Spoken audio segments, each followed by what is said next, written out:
Buenos días, bienvenidos a una nueva edición de estos encuentros que organiza 65 y más con personalidades que nos hacen el honor de visitarnos y que nos permite acercar a nuestros oyentes y a las personas que nos siguen a personalidades del mundo que aportan visiones interesantes sobre los temas que interesan a los lectores y a las personas que siguen lo que hace un medio de comunicación digital como es 65 y más. Hoy tenemos el enorme placer de tener con nosotros al profesor Julio Frenk Mora. El profesor Frenk es actualmente el rector de la Universidad de Miami. Anteriormente fue el decano de la Escuela de Salud Pública de la Universidad de Harvard y antes de eso fue ministro de Salud de México.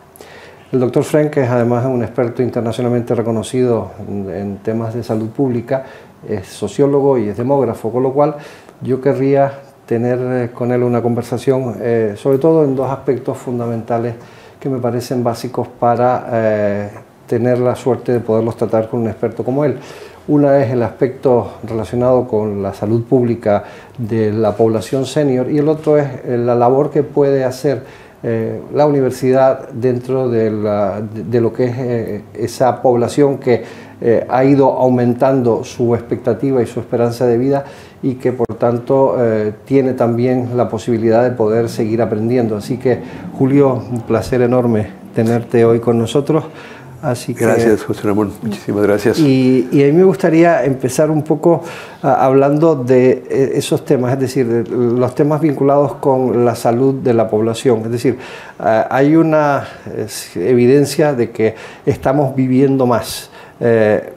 ¿Por qué estamos viviendo más y cuáles son las características de esa mayor esperanza de vida y cuáles son las razones por las que eso se está produciendo?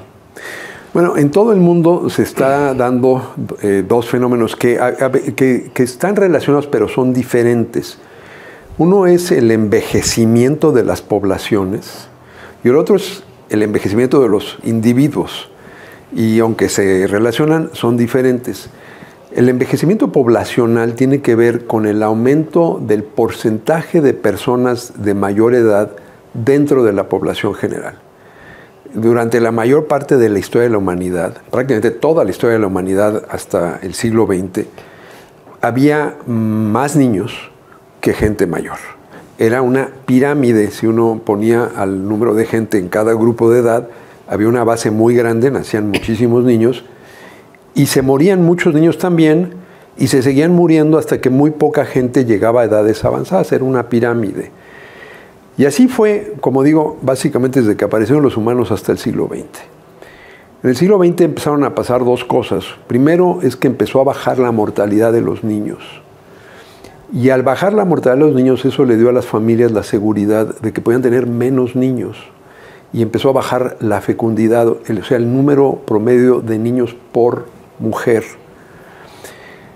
Y cuando eso ocurre, cuando baja la fecundidad, esa base de la pirámide se hace más chica porque no están entrando tantos niños. Y en cambio los que nacieron antes, cuando había más niños, ahora van envejeciendo y van subiendo a las edades más altas de la pirámide. Y gradualmente la pirámide primero se vuelve como un barril y finalmente se invierte. Y hay países como España, donde la fecundidad ha bajado tanto, que prácticamente tienen ya una población invertida. O sea, hay más gente mayor que niños. Eso nunca había ocurrido en la historia de la humanidad. Como son cambios que pasan lentamente, no nos damos cuenta, pero es una transformación enorme. Cambia todo, cambia el mundo de la educación, el mundo del trabajo, la dinámica familiar. Normalmente los abuelos tenían muchos nietos, había más nietos que abuelos. Ahora tú tienes un niño que nada más tiene un abuelo, y no tiene, o dos abuelos, o 4 abuelos en total, pero que tiene muy poquitos hermanos. Entonces hay quizás 4 abuelos, pero solamente 2 nietos. O sea, toda la dinámica familiar se altera. Ese es el envejecimiento de la población. Ahora, relacionado con eso, es que ese mayor número de gente que llega a edades avanzadas está viviendo más. Este es el fenómeno de la longevidad. Y eso es porque los avances en las ciencias médicas están permitiendo detectar más tempranamente enfermedades que antes eran fatales y mataban a la gente conforme llegaba a esas edades mayores. Por ejemplo, el cáncer. Entonces, hace unos cuantos años, un diagnóstico, digamos, de cáncer de mama en una mujer, bueno, también hay cáncer de mama en hombres, por cierto, pero la gran mayoría son en mujeres, o cáncer de colon o cáncer de próstata, era una sentencia de muerte. Pero hoy en día se detectan tempranamente, se tratan exitosamente, y esas personas mayores que ya hubieran dejado de existir, ahora viven más. Entonces se da un fenómeno interesante. Si uno ve, por ejemplo, la esperanza de vida en un país con buena salud como es España, la esperanza de vida al nacer de un niño que nace o niña que nace hoy es alrededor de 80 años. Pero la esperanza de vida de una persona que llega a los 65, una mujer, todavía tiene 20 años más de esperanza. O sea, va a vivir hasta sus 80, más que el que nació ahora, porque esa persona que llegó a los 65 ya sobrevivió todos esos años. Y entonces aquí lo importante es que el avance, en las primeras etapas de este proceso, el aumento de la esperanza de vida se da a base de bajar las muertes en niños menores. Entonces eso no contribuye al envejecimiento de la población. Eso al contrario, más niños están en la base porque no se mueren.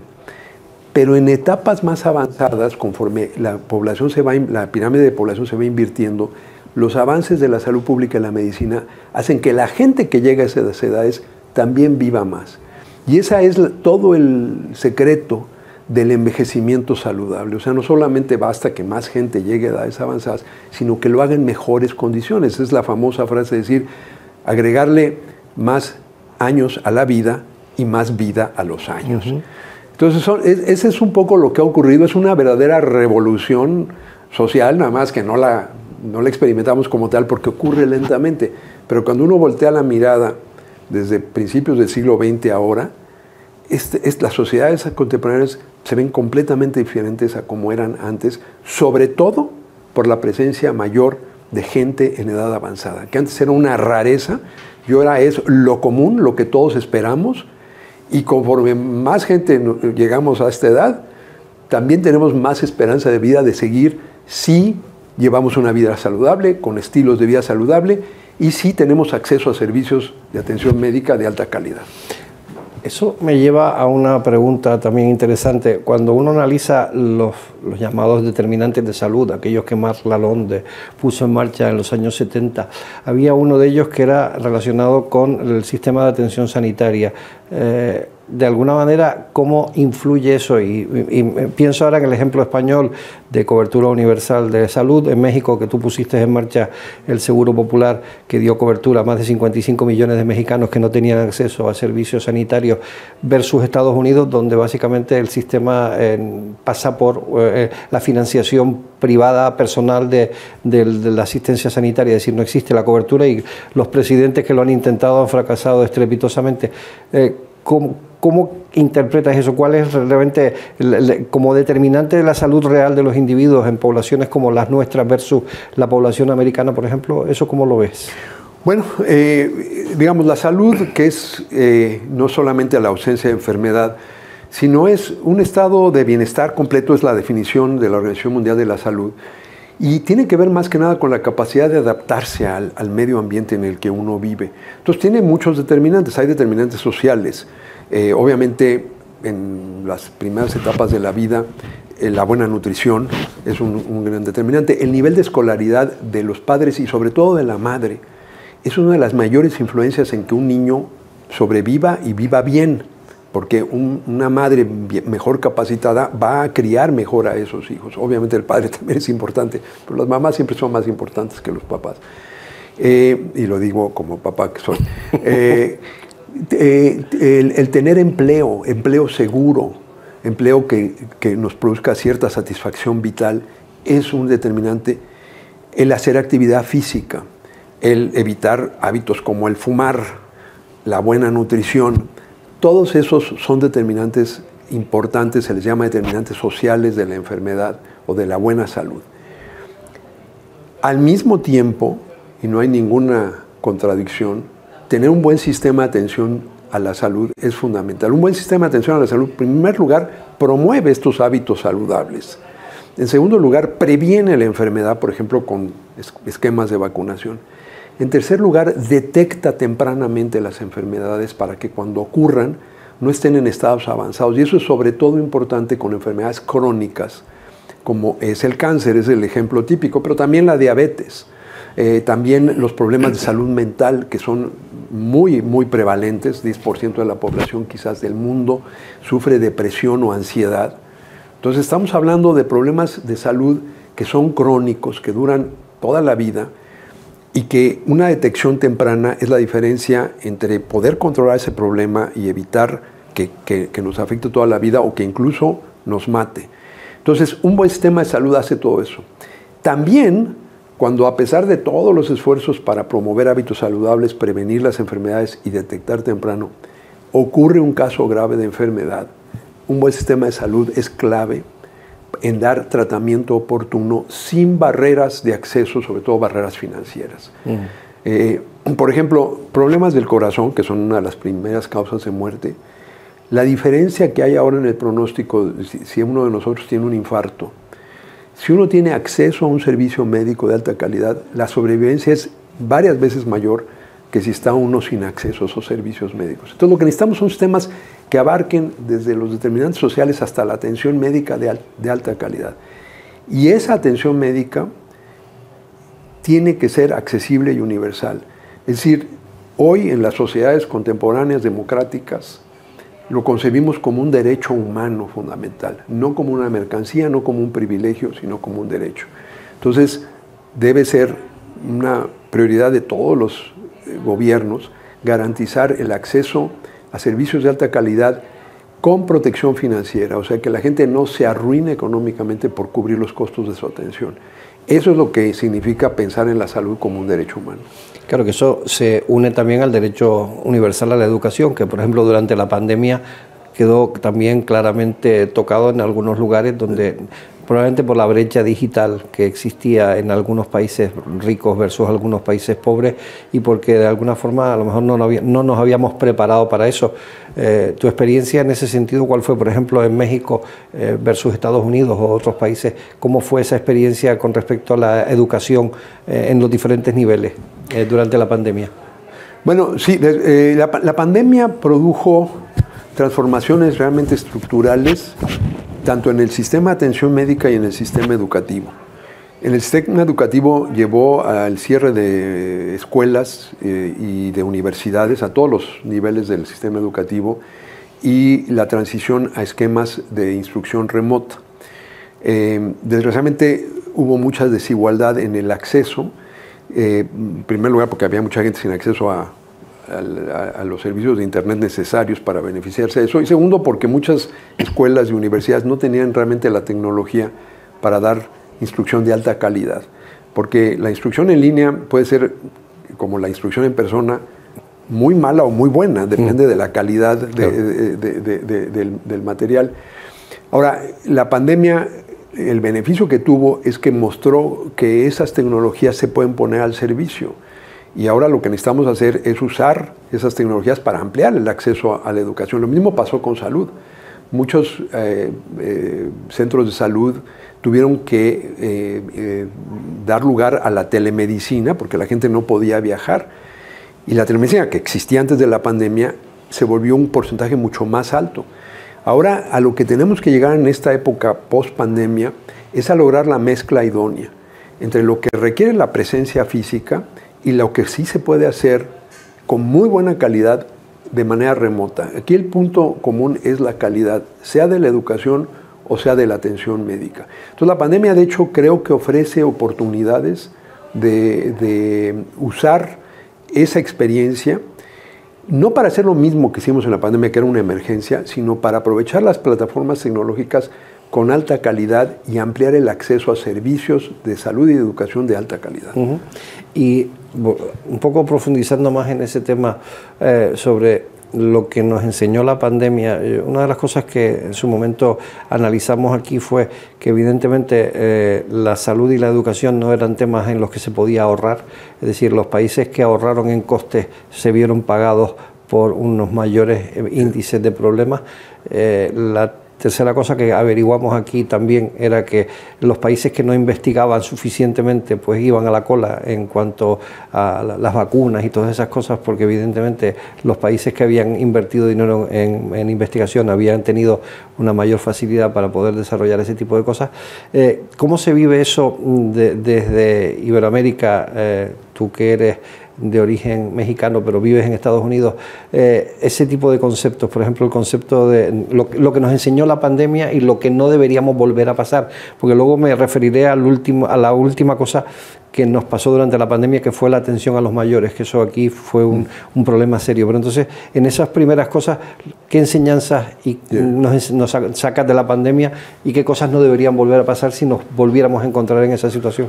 No, eso es importantísimo. Esta pandemia, yo había vivido ya 5 pandemias previas, porque ese es mi campo profesional, pero ninguna como la que hemos vivido de COVID-19, tanto por la extensión, realmente no hubo ningún rincón del planeta que se escapara, y luego la magnitud de los daños.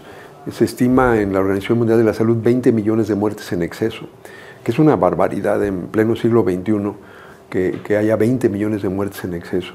Entonces, esta pandemia además generó la peor crisis económica en un siglo.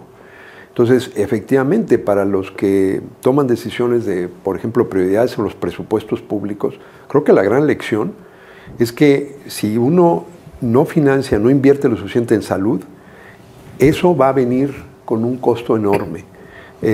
Hoy entendemos cómo un evento de salud puede totalmente arruinar el funcionamiento de la economía. Entonces, la salud, además de que es un bien personal, es un bien público. Que todos estemos sanos es lo que nos permite trabajar, ser productivos, atender nuestras obligaciones familiares, además de que es la base esencial para llevar una vida satisfactoria. Pero tiene un efecto directo en la economía. Yo espero que los primeros ministros y ministros de Finanzas hayan aprendido la lección de que la salud es uno de los factores que permite el crecimiento de la economía y que por lo tanto hay que invertir en salud. No es un gasto, es una inversión, igual que la educación. Hubo otras lecciones, sobre todo creo que lo que vimos fue en muchos casos la politización de la pandemia. Eso fue muy claro en Estados Unidos, en mi país de origen. Políticos que negaban, que minimizaron, que empezaron a sembrar dudas sobre las vacunas, y eso fue un desastre. Los peores desempeños se dieron en países donde los líderes políticos no entendieron la magnitud y no comunicaron de manera clara a la población lo que había que hacer. En cambio, hubo países que navegaron muy bien la pandemia. Interesantemente, una alta proporción de esos tienen jefes de Estado o de gobierno mujeres. Y eso demostró el liderazgo de mujeres en posiciones políticas, y espero que uno de los beneficios de la pandemia es que se acabe el mito de que las mujeres no pueden ser buenas como líderes en el sector gubernamental. Pero lo que ocurrió en esos países fue que tomaron en serio la pandemia, basaron la respuesta en la ciencia, no escatimaron recursos, y al hacer eso lograron una respuesta temprana. Empezaron a aplicar pruebas, a diagnosticar a la gente tempranamente, y lograron mucho mejores resultados que los países que dijeron no, esto no tiene importancia, o donde definitivamente se empezaron a dispersar informaciones falsas que confundieron a la población. Sí, además en Iberoamérica, en Latinoamérica hubo algunos casos en países grandes donde eso pasó, donde la población fue claramente mal informada y se perdieron semanas y meses preciosos, y eso significó muchas vidas, ¿no? Muchísimas vidas. Las Américas, incluyendo Estados Unidos, tuvieron el peor desempeño como región del mundo, de todo el mundo en la pandemia, medidos por el número de muertes en exceso. Claro. Países grandes como Estados Unidos, México, Brasil, con líderes populistas que no le pusieron atención, que minimizaron, que no le hacían caso a los científicos. Todo lo que hace esa orientación política populista, esos tuvieron los peores desempeños. Claro, eso. Y una de las cosas, antes me refería que una de las lecciones que aquí sacamos y que yo muchas veces dije durante la pandemia era que nuestros mayores habían sido los grandes damnificados, sí, porque parece que no estábamos preparados para pensar que si eso pasaba y se encontraban en residencias, por ejemplo, de personas mayores, pues no iban a poder recibir los cuidados necesarios, y de hecho aquí murieron cantidades altas de personas sin poder ver a sus familiares, sin poderse despedir de ellos, y de alguna forma con una atención que no estaba adecuada a la situación en la que se vivió.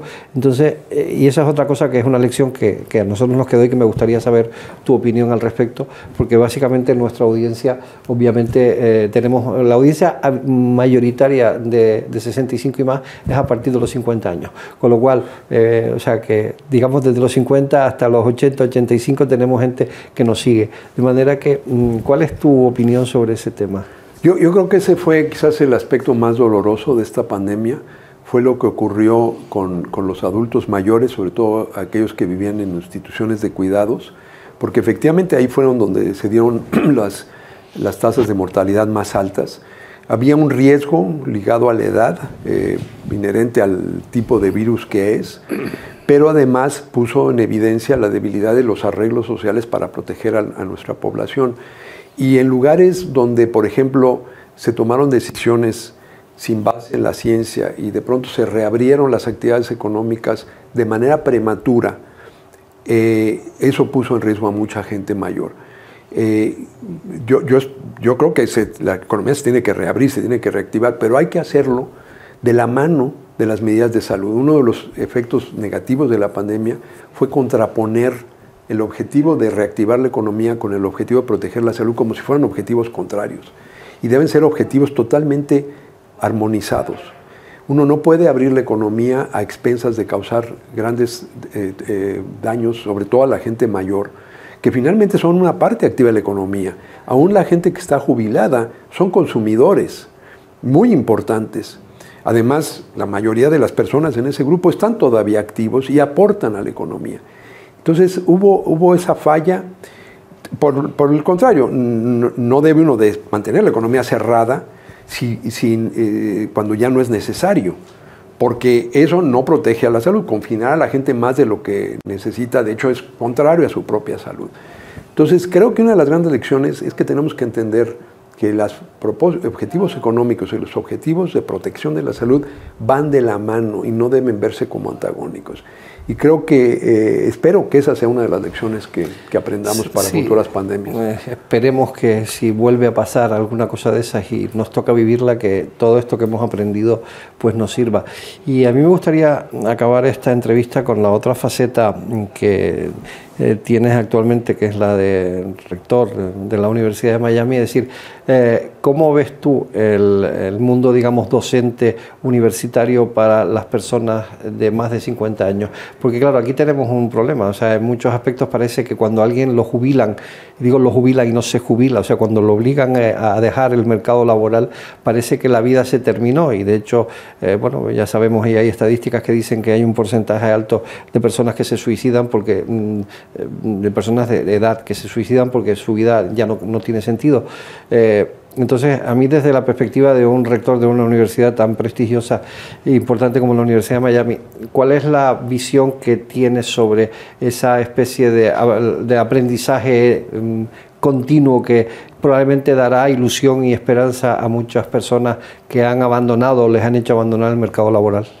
Sí, yo pienso que las universidades tienen que hacer un cambio estratégico en cómo están diseñadas. Hasta ahora el ámbito universitario se ha diseñado como un sistema cerrado. Entra la gente, le llamamos el ingreso, pasan por el proceso educativo y luego se gradúan para siempre y se acabó. Y el proceso de educación superior está en su mayor parte enfocado en gente joven antes de que entren al mercado laboral. Bueno, ese es un mundo que ya no existe, donde había una etapa para aprender, otra etapa para trabajar y otra etapa para descansar. Eso ya no existe. Esas etapas están totalmente ahora interconectadas. Tenemos más gente que llega a edades mayores, digamos arriba de los 50 años, como expliqué al principio, pero que además llegan con vitalidad mayor, porque las condiciones de salud de ese grupo están mejorando, sobre todo en los países más prósperos, como es el caso de España. Y es una aspiración para los países que están todavía en vías de desarrollo. Más gente en edad avanzada que vivan mejor, que puedan experimentar un envejecimiento saludable. Entonces, las universidades tenemos que cambiar ese modelo cerrado por un modelo abierto y volvernos proveedores de servicios educativos que satisfacen las necesidades cambiantes de las personas a lo largo de todo su ciclo vital, no nada más cuando la gente es joven, antes de entrar al mundo del trabajo. También una vez que entran al mundo del trabajo, porque los jóvenes se están graduando al mercado de trabajo más dinámico de la historia. Por los avances en la automatización, en la inteligencia artificial, los trabajos se están transformando. Nuevos trabajos se están creando que no te podían enseñar en la universidad porque no existían cuando estabas en la universidad. Tienes que poder regresar a ello. Y luego, cuando finalmente llegas al final de una fase de tu vida productiva, porque te jubilen o incluso porque tú quieras jubilarte, la universidad debe ofrecer un espacio para gente que quiere lanzar una nueva carrera, seguir un nuevo camino, una nueva pasión que quizás no pudo seguir en sus años previos y que ahora puede tener la posibilidad de hacerlo.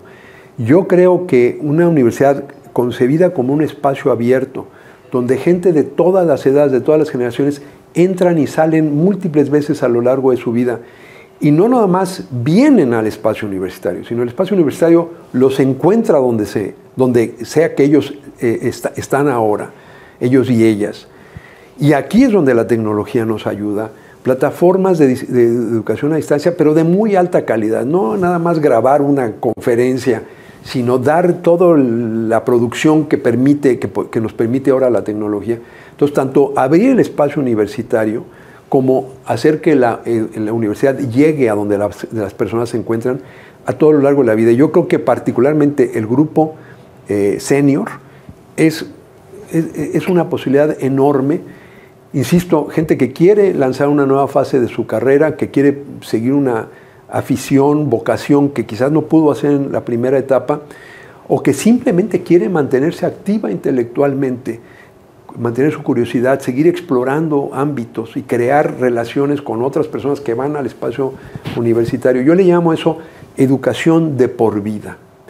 Ya no es educación que se concentra en los años de juventud antes del trabajo, sino que sigue en los años de trabajo y sigue después de que la gente se pueda retirar del trabajo y va acompañando y enriqueciendo la vida de las personas en todo el arco de su existencia. Eso creo que debe ser el nuevo modelo. Nosotros tenemos un instituto justamente con esa idea de educación de por vida y ha sido un gran éxito. Tenemos gente donde la universidad se vuelve un espacio de encuentro entre generaciones, pero ya no el modelo tradicional, donde la generación más vieja eran los profesores y los más jóvenes eran los estudiantes. Ahora tenemos entre los estudiantes la mezcla generacional y hay veces que el profesor es más joven que el estudiante. Qué bonito es eso, que aprendamos unos de otros y que le demos a nuestra propia existencia, que por definición la de cada uno de nosotros como individuos es finita, esa posibilidad de trascender con y a través de otros. Y creo que esa es la misión última de las universidades, enriquecer la vida de las gentes, contribuir de esa manera a la sociedad y hacerlo ahora en esta visión más abierta e incluyente. Pues perfecto, y a mí me gustaría ya para finalizar que le dieras a las personas que nos siguen, a los seguidores de 65 y más que escuchan esto, una recomendación basada en esas dos cosas, en la parte de la buena salud para lo que se viva, vivirlo bien y mejor, y la educación como manera de aumentar esa calidad de vida. Entonces, ese sería últimos mensajes telegráficos, decirle, oiga, recuerde esto y viva mejor a partir de ahí. Tenemos más gente que está llegando a edades más avanzadas. Tenemos que garantizar que esos años adicionales se vivan con plenitud, con la mayor plenitud posible. Y esto en el caso de la salud implica seguir estilos de vida saludables, atender la detección temprana de problemas para que se detecten lo suficientemente tempranamente que permitan ser atendidos y tratados de manera mucho más eficaz. Y que con eso mantengamos la vitalidad necesaria para poder aprovechar una idea de educación de por vida, que sea parte de nuestro enriquecimiento existencial en estas vidas más prolongadas, llenarlas también de más contenido, de más estímulo. Es la idea no nada más de agregar años a la vida, sino vida a los años. Muy bien, pues muchísimas gracias a mi querido amigo Julio Frenk por habernos dedicado este tiempo, y espero que ustedes hayan disfrutado de esta conversación y de estas opiniones dadas por una de las grandes personalidades mundiales en el ámbito de la salud pública y de los temas vinculados a la educación de las diferentes etapas de la vida. Muchas gracias y buenos días.